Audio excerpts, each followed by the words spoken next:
looks pretty durable. How can it be burned through so quickly by fireworks? Why are you suddenly so serious, Traveler?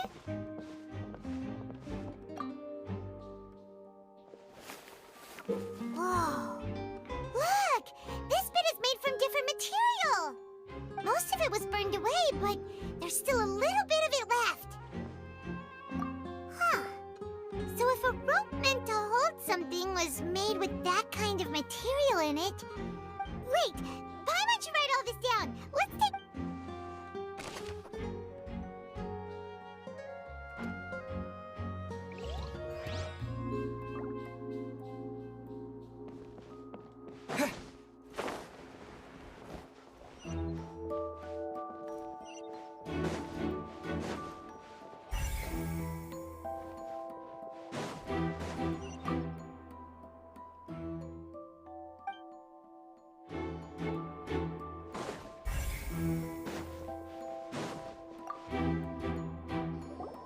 I see that you're investigating the area.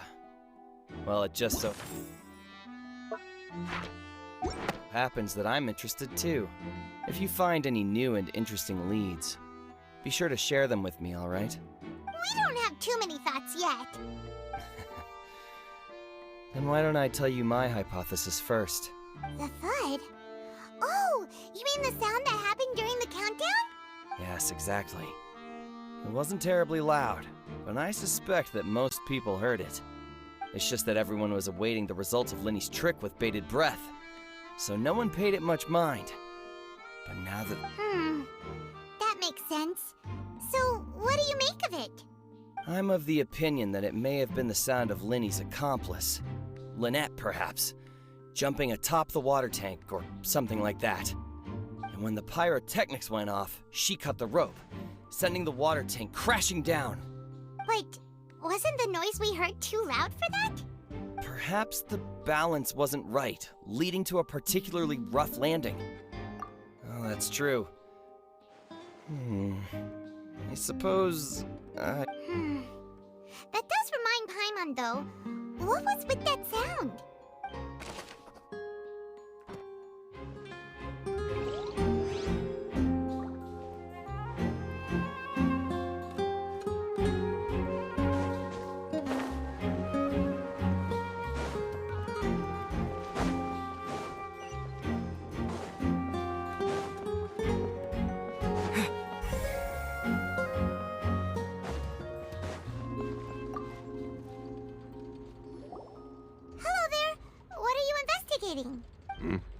Oh, this location has also been cordoned off because the Magic Troop members are currently considered The seats were all booked in advance, so we were able to deduce the missing woman's identity by checking the guest list. Sure, it's not like this is confidential information. We will publish it later anyway when we petition the public to help us find the missing person. Her name is Halsey. She's a painter from Fontaine who's made a bit of a name for herself. Apparently, she wasn't a regular at the Opera House, but she'd been feeling some pressure with her work lately, which made her decide to come see the magic show. The Magic Troop members all claim not to know her. We have looked into her social connections. It seems that she has no personal grievances or conflicts of interest with the suspects. Simply put, she wasn't related to the Magic Troop at all, which matches the features of the previous serial disappearances. Were the victims of previous cases also chosen at random? That's how it seems to us, in any case. Apart from the fact that they were all young women of around the same age range, there really weren't... Okay then. No need to be so formal. If you do happen to see the missing girl, please be sure to contact us. It is of utmost importance that we get to the bottom of these disappearances.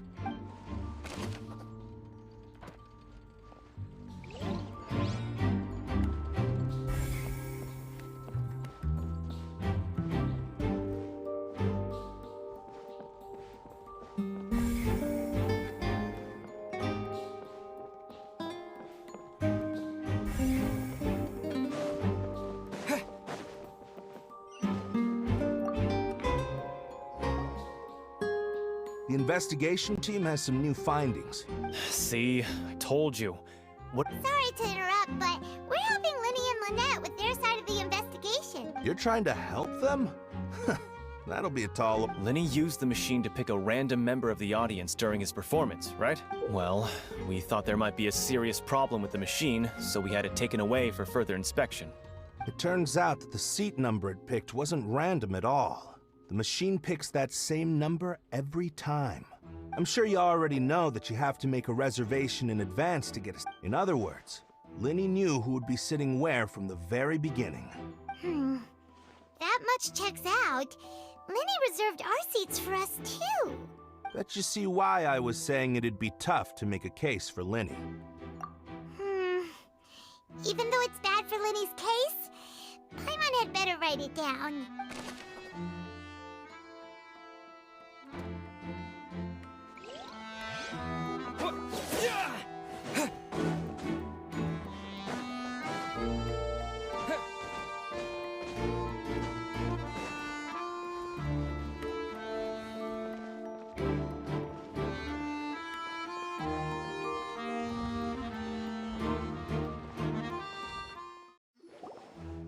Hey, you! Yes, both of you! Over here! I've been keeping an eye on you for a while now. Huh? You mean us? That's right. If I'm not mistaken, you're also among those who wish to cut down the thorns and pursue the truth. No? And by the looks of it, you're not from Fontaine. Well, you're right on the more about that one, but who are you? Have you never heard of the Spina di Rosula? From mediating disputes and providing protection to solving conundrums, you name it, Spina di Rosula does it. And I, Navia, have the honor of being its renowned president.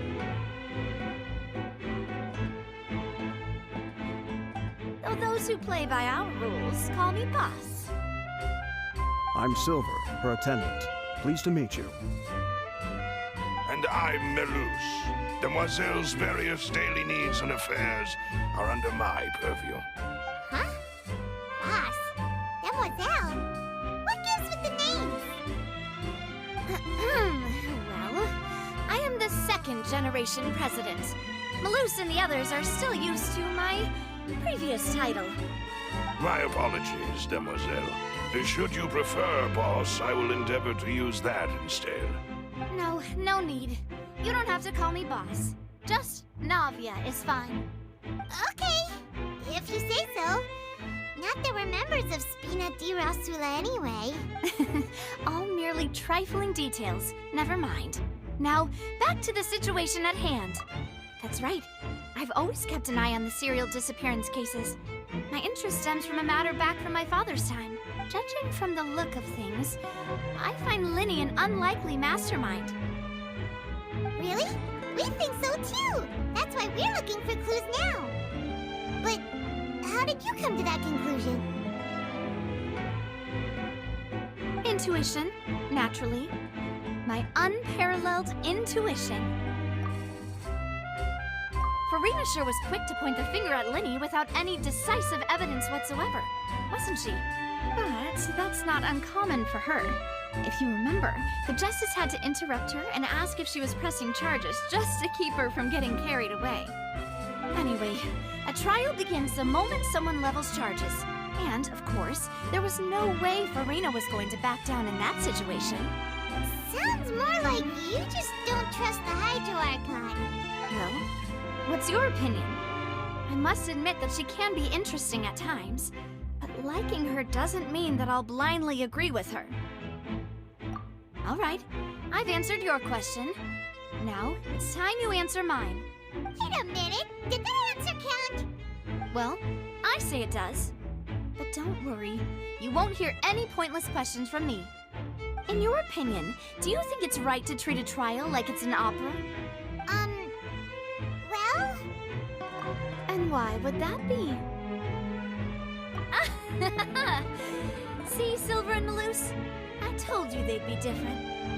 Most astute of you, Demoiselle. I, too, think that the Traveler's response was most excellent. No matter how wonderful the script or how fervent the audience's expectations may be, the trials that go on stage here must be based in fact. And if that can be done, boss, then... All right, that's quite enough, Maloose. Anyway, I like your answer. You pass with flying colors. Now, I need to make some preparations, following which our joint investigation shall commence. You two shall be my assistants. Wait! Since when did we become assistants? Oh, well, I can be the assistant, sure. Or your companion, if you like. I'm really not that fussy. That's more like it. Far be it from me to brag, but I believe that Demoiselle's intuition will be instrumental in uncovering the truth. You wish to save a friend from false accusations, and we wish to unravel the disappearances. In this sense, our goals are aligned. You have a point. You're quite the talker, aren't you, mister? And what about you over there? What do you think? You seem like you've got something on your mind. I have nothing to add. Oh, alrighty then. We'll be making some preparations first. Just be sure to let us know if they start revealing Linny's tricks. Thanks!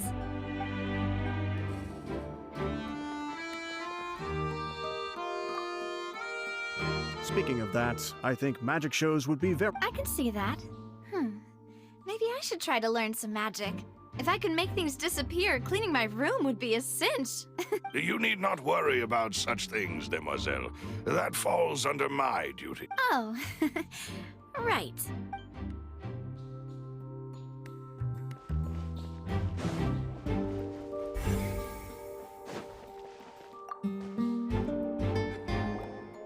Sorry, but no one can freely enter or exit the Opera House at the moment. If you wish to leave, you must register your identity with us first. No, we're not leaving. We're representing Linny and Lynette as attorneys, so we're investigating the case. Were you always... Yes, after the Chief Justice gave the order, everyone coming in or out must undergo a strict inspection. So, the missing girl couldn't have left from here, at least not from that point on. I doubt there was much opportunity then. How can you be so sure? Well, because I was in charge of security near the entrance at that time. I couldn't see Linny's performance from here, which was quite a shame. Just my luck. But still, I did not abandon my post, and I stayed put no matter how loud the applause was. If someone had so much as even approached the door. We Melusines are good at that sort of thing, you know. So, it's safe to say the girl couldn't have left through here. All right, thank you for your help. This'll be useful info.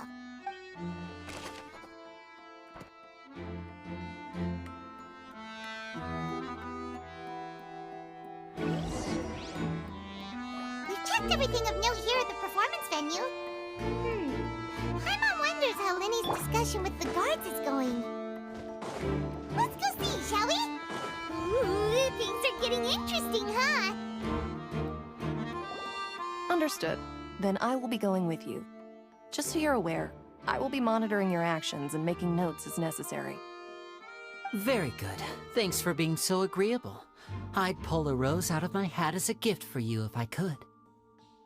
You may spare the pleasantries. I'm just doing my job. You've arrived. Who's this? Me? I'm Spina di Rosula's guardian angel. If you've got a problem, I've got the firepower. Sorry, I got a little carried away there. Call me Navia.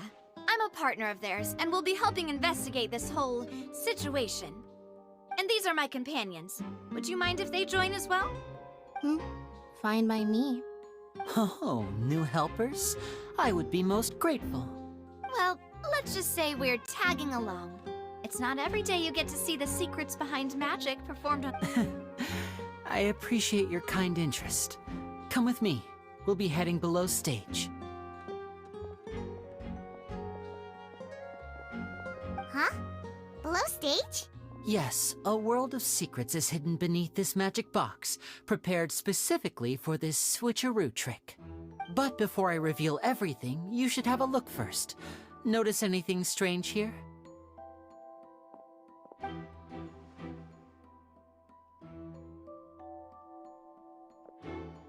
I'm not trying to be dramatic. Remembering the details of a trick will help you understand the methods used to perform it more easily. Huh. Weren't there balloons and other decorations here? Where did all that go? Ah, good eye. That said, you're still far from discovering the answer. The back? You mean the inside of the door? What's different about it? Paimon didn't notice anything. Very good indeed. I thought you might not be able to catch that, given that you were sitting in the first row. The back of this door was patterned. Those patterns are now gone, replaced by a smooth wooden board. So, if you put 2 and 2 together, what do you get? Exactly. All right, let's go. I'll tell you how it works as we head down.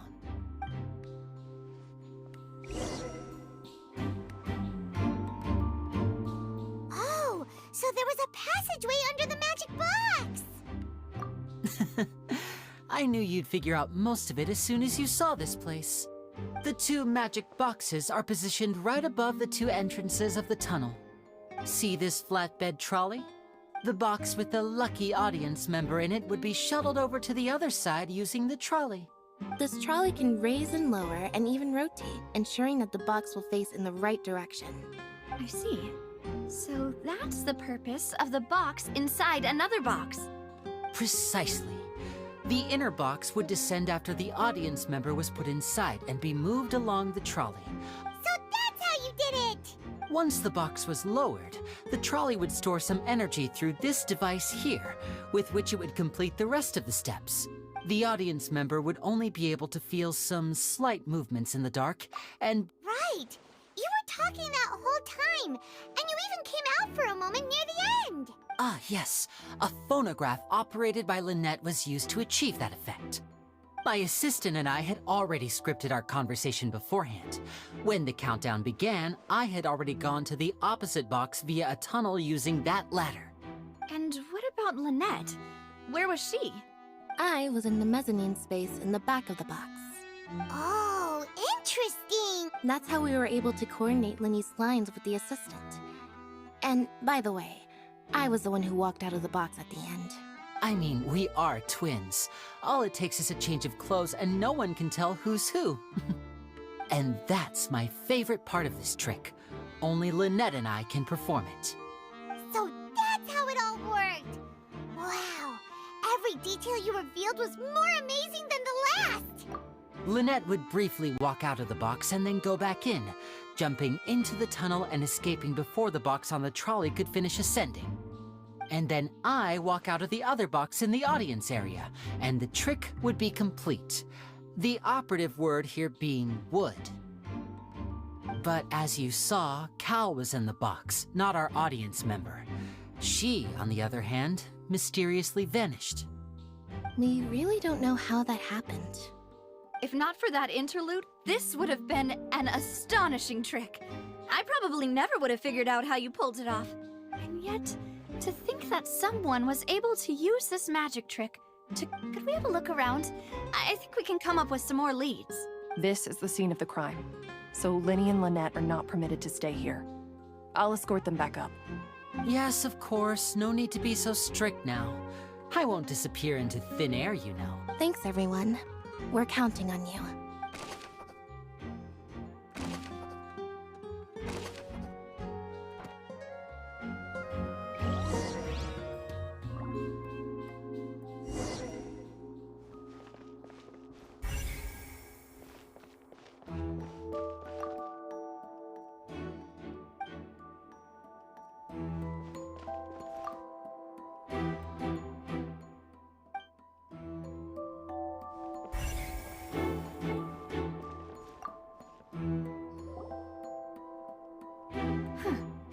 What's this?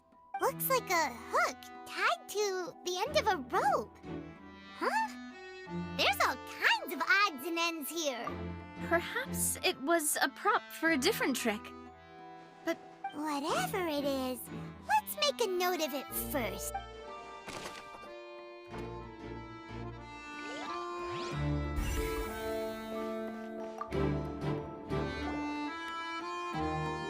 The floor is wet. Please be careful not to slip. Speaking of which, why would there... Oh! Paimon knows! It's one of those tricks where you pour water into a jug and then flip the jug over only for the water to disappear?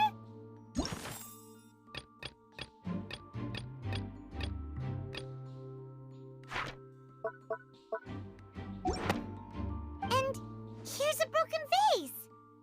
Huh. That can't be. The trolley moves along tracks from start to finish. It couldn't have hit the vase at this distance. Let's note this down too and think of...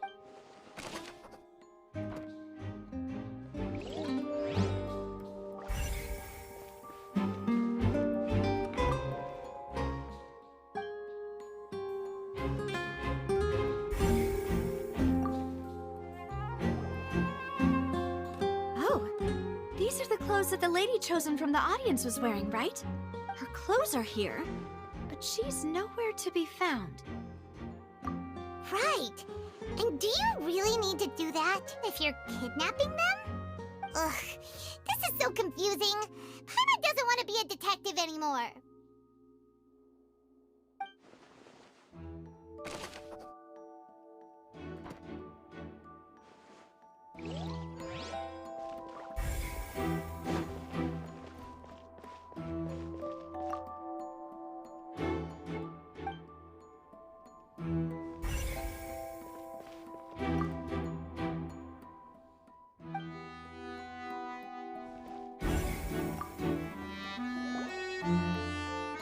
What is this place? It seems someone could fit through here. Huh. Could this have been the suspect's escape route? Alone, perhaps. But if they had to pull another person with them, this... But there are no other ways in or out of here. Oh, you're right! Let Paimon write that down.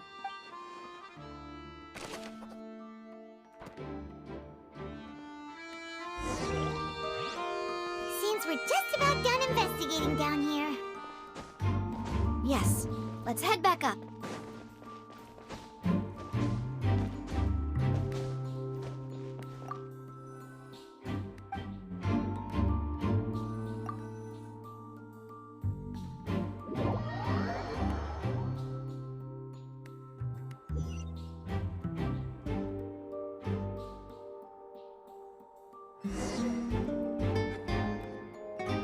Well, we've ascertained the state of the crime scene. Let's find a place to sort out our findings once Malus returns. Apologies for the wait, demoiselle. So, what did the guards say? Did the criminal escape through the vent? They believe the odds of that are... The guards have checked the area carefully. No. So the tunnels become like a secret chamber then. You know, like the kind you usually see in novels. The plot thickens. Halsey's disappearance and Cowell's death are both quite inexplicable.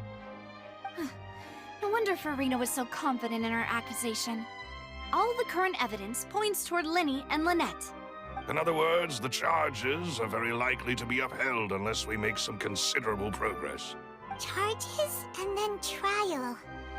So if the charges are upheld, they'll announce a sentence? That's right. This is how a trial goes in the Opera House. During the proceedings, the Chief Justice and the Oratrice will hear statements from both sides. That's right. This is how indemnitium is produced. The statements from both sides, the defenses from attorneys, witness testimonies, and even the audience's emotions will all be projected on the Oratrice. To put it simply, it's as if the Oratrice has its own will, and is a judge in its own right. This also precludes any kind of favoritism on the part of the Chief Justice. Once both sides have finished speaking, the Chief Justice will make his final decision. This, too, will be used by the Oratrice as a reference. Then, finally, the Oratrice will be consulted by officials. The result it returns is the will of justice itself. Huh? So that machine is the one that actually decides? Paimon thought Neuvillette called the shots. In practice, there is very little difference. Both have always come to the same judgment. Which is why people have great faith in the Chief Justice. Yes, the guards also asked me to convey that none of us will be allowed to leave this place before the... Huh? Why? Because we've chosen to act as the twins' proxies. That makes us persons related to the case. They're concerned that we might be colluding with outside parties, or that we might find outside help to disrupt the case. And even if that were not so, it could prove problematic if we happen to spread key information about the case ahead of time. I'm ready to break out at any time. Whoa, whoa! There's no need for that! Paimon thinks they have a point. That said, are they providing food? Of course. I just hope you don't mind the lack of options, I'm afraid. In that case, let's just sort out our findings together here. Pity. I was hoping to take you to try some of Fontaine's famous desserts, too. I mean, what better way to properly think through our findings than over some tea and sweets? Huh. Breaking out suddenly doesn't seem like such a bad idea after all. Just kidding, just kidding. Paimon will still do her best, even if there are no snacks. What do you mean, no snacks? Of course we'll have snacks. If we cannot buy some, then we'll simply make some. Huh? Here? But how? Understood, Demoiselle. Everyone, please come with me.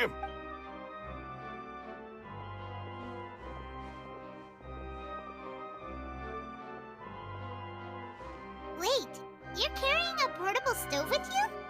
Yes, I must be prepared to meet the Demoiselle's baking needs whenever the fancy strikes her. I have eggs, sugar, and almonds at the ready. Good work, you two. Then I'll get to it. Please sit tight for a moment. You'll get to taste my awesome snacks soon enough. These three are quite the interesting group.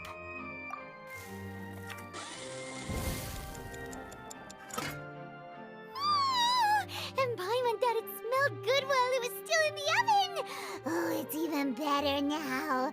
From the way you had these two guys carrying all that stuff around, Paimon thought you'd have them do more during the baking process. But you ended up doing the entire thing by yourself. Beating the egg whites, grinding almonds, everything.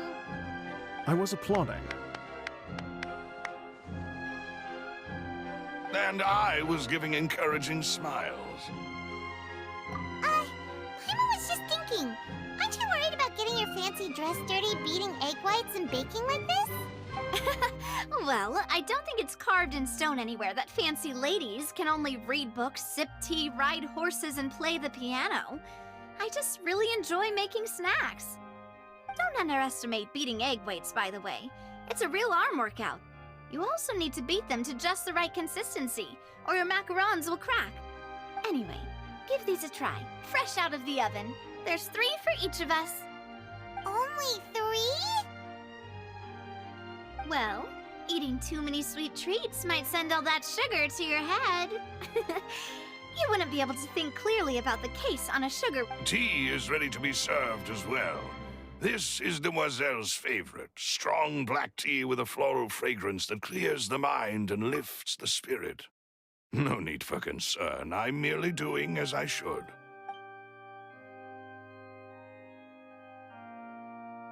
All right, then. Down to business. As Paimon mentioned previously, the tunnel seems to be something of a secret chamber. However, we can assume that Linny and Lynette were not alone within it. The magician twins could have committed the crimes, of course, but they lack any logical motive. Exactly! Why would they do such a thing right when everyone was watching? The flower vase and the thud we heard during the performance could indicate some altercation between Halsey and the criminal in the tunnel, resulting in the shattering of the vase, the discarding of her clothes, and her abduction. Perhaps the criminal thought that since she was chosen from the crowd, she would be too easy to identify if she was still wearing the same clothes. Paimon thinks that makes sense, but the real trouble is... True. None of the clues we found thus far support the existence of this third person. But the only people left to consider are both technically victims, whether it's the missing girl, Halsey, or poor Cowell. Huh. Could Halsey have secretly made modifications to the magic props in order to murder Cowell before making her escape? That's right. And even if she had tampered with the setup, she would need to understand the entire trick to pull it off. does she have any motive? The guard said that she has never had any dealings with the Magic Troop's members. Were we not thorough enough in our search? From the sound of things, this is turning into an impossible case. Your macarons are amazing though, Navia. They smell great! They're nice and crisp and super sweet! They are my specialty after all. And I see you've already had 5 of them. What? 5? Oh, that can't be right. Paimon only counted 3, honest! Please don't worry about it. At my age, a few less sweets might actually be a good thing. No. Being greedy is one thing, but Paimon knows how to count. Besides, Paimon knows that if she ate too many, then others wouldn't have enough. Wait, even you don't believe Paimon? If Paimon ate those 2 extra macarons, then may they turn into stone in her stomach! All right, we get it. Well, I suppose one of us might have gotten too engrossed in our chat and eaten them by mistake. Nope, Malus, set up the stove again if you would. Huh? What are you doing? Making sure everyone gets 3 macarons, of course. Exactly. We don't want to trouble you. As you wish, demoiselle. And I have the egg, sugar, and almonds. Well, this really is your hobby, huh?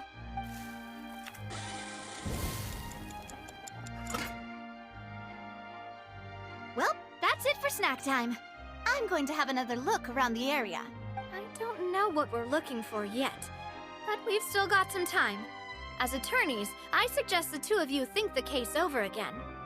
It would be awkward if you got all tongue-tied on stage during the trial. All right, thanks for your help and for the snacks. It was nothing. A small task for the Spina di Rosula. Silver, Malus, it's time to go. I'll be back if I find anything new.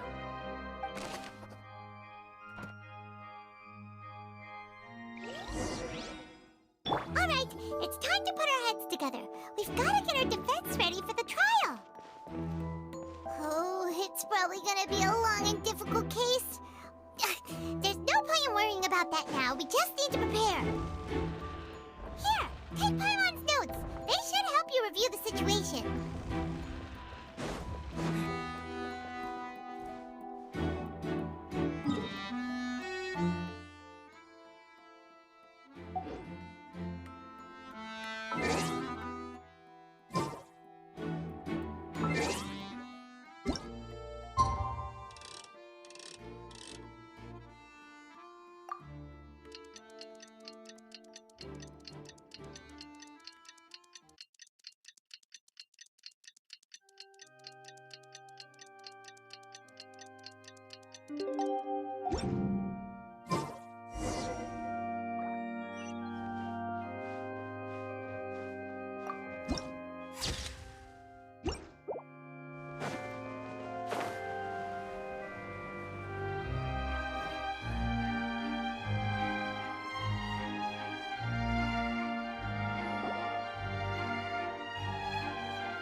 What do we do? The whole situation is so confusing. Good plan. Impossible things don't just happen. We'll get to the truth one way or another. Just relax. Even if everyone else suspects Lenny and Lynette, at least we will be supporting them from the stands. Besides, I doubt Farina understands any more about what happened than we do. Thanks, Navia. Well, we'll be going then. Best of luck to you.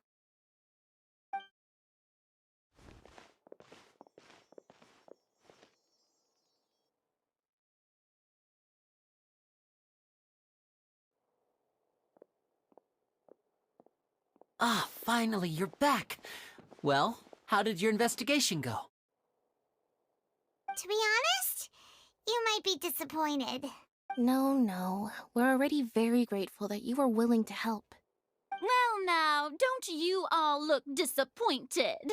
Don't tell me that your investigation came up empty-handed. That was to be expected, of course. The guilty can never produce proof of their innocence. But don't let that stop you. I shall be terribly disappointed should you, my most anticipated foe, concede so easily. Since both parties are present, I declare that the trial regarding the magic show incident is now in session.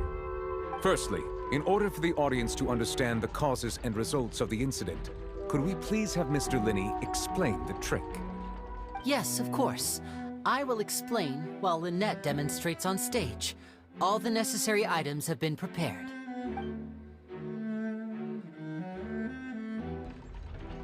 Thank you, Mr. Linney. In that case, I take your statement to be that you ran to and remained hidden within the magic box in the audience stands once the trick began, and thus could not have committed the crime. Is this correct?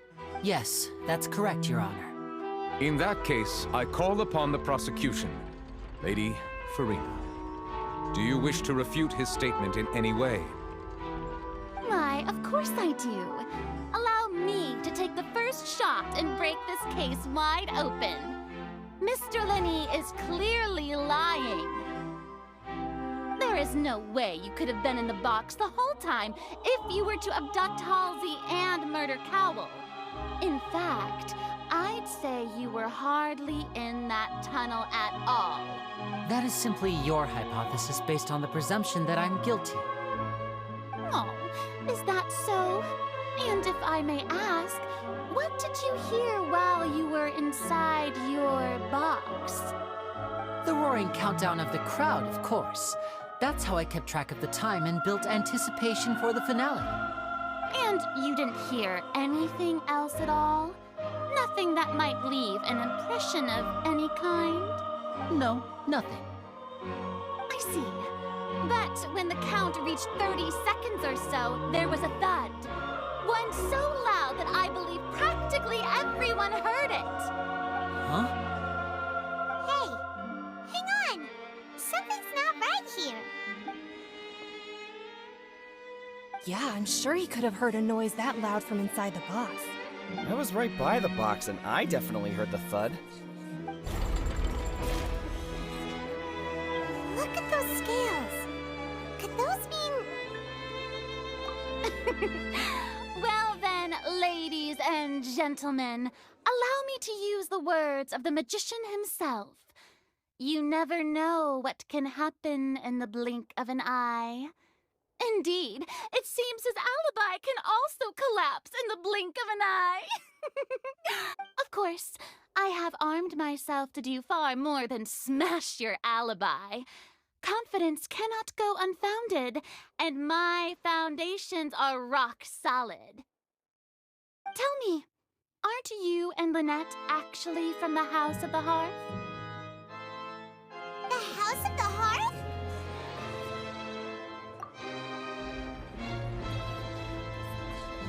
No wonder they did something like this. So the serial disappearances were the Fatsui's doing. Now it all makes sense. I've got a feeling that what happened on stage probably wasn't just an accident. That's irrelevant. Our identities have nothing to do with what happened. Indeed. Then perhaps you could tell us everything that happened during that 1 minute.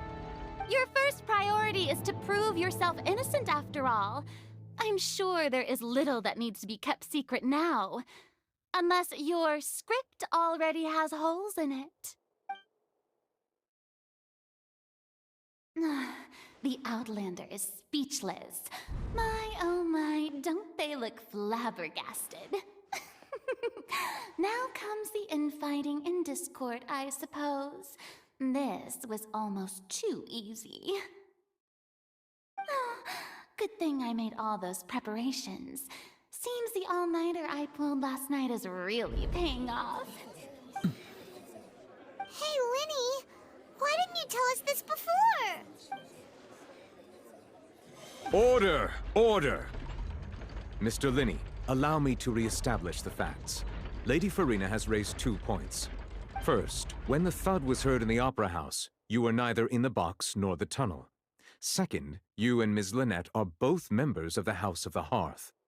Are these claims true?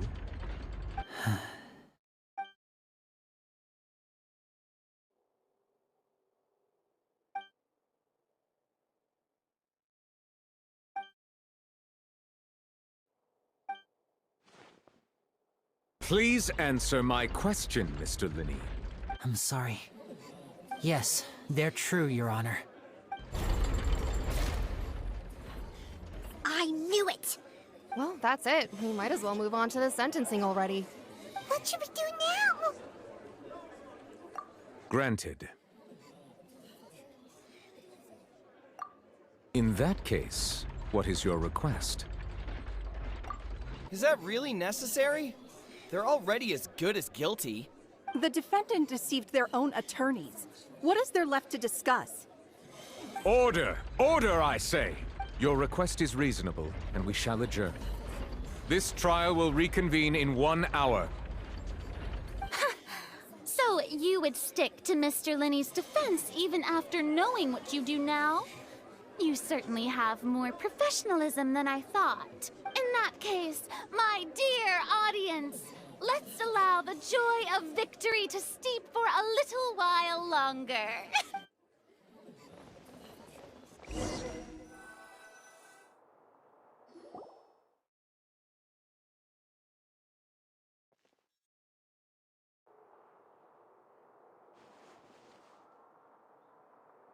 Well, this is awkward. I didn't think the Hydro Archon would dig all that up. I'm sorry, Traveler and Paimon. Yeah, sorry. Paimon doesn't know where to start. We trusted you two. We based our entire reasoning on the assumption that you weren't bad guys. Not to set the wrong tone or anything, but Paimon's really mad! I'm very sorry. I know you're angry, and reasonably so, but please, let me explain. I know you've clashed with the pt.III.I several times before.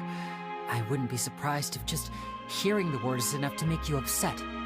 But our organization is very, very large, and the Harbingers have very different personalities and goals. Right now, we want to save people.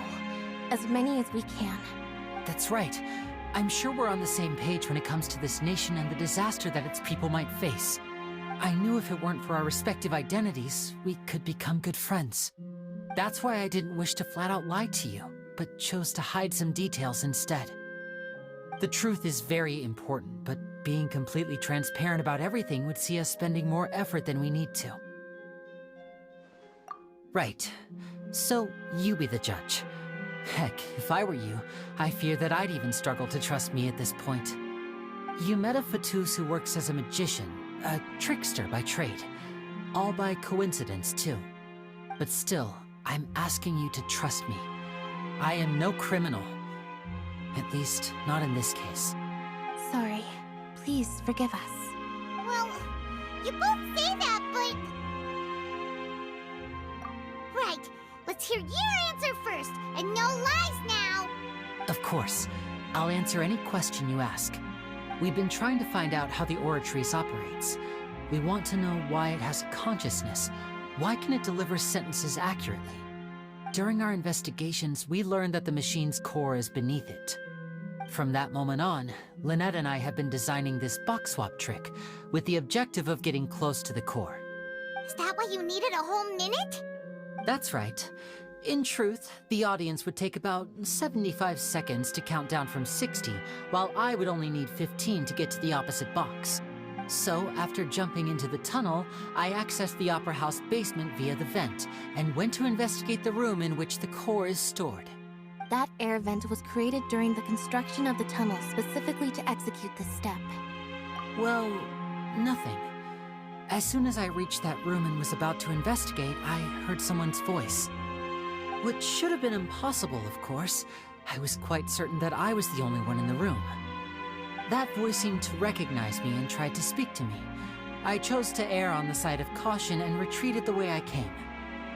On the way back, I saw the broken vase and the clothes on the ground, but the countdown was almost finished, so there wasn't time to give it any thought. After that, the homicide occurred just as you saw. Well, that explains why you didn't hear the thud. Because of that prophecy I told you about, of course. We must know all we can about this nation's secrets in order to deal with that prophesized crisis. That's the only way we can save everyone. So, there you have it. The whole truth. I swear, I didn't hide anything from you this time. It was never my wish to proceed under this cloud of mistrust either. But like I said earlier, you can be the judge. If you want to leave because you don't trust the pt.III.I., there's nothing I can do to stop you. Well, Traveler, you decide. Paimon will follow your lead however you choose.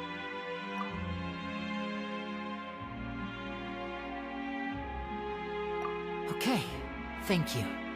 Thanks for giving us a chance. The current problem is that the scales are tipped pretty badly against you two. If we want to refute the Hydro Archon's accusations, we're gonna need a seriously watertight defense. Huh?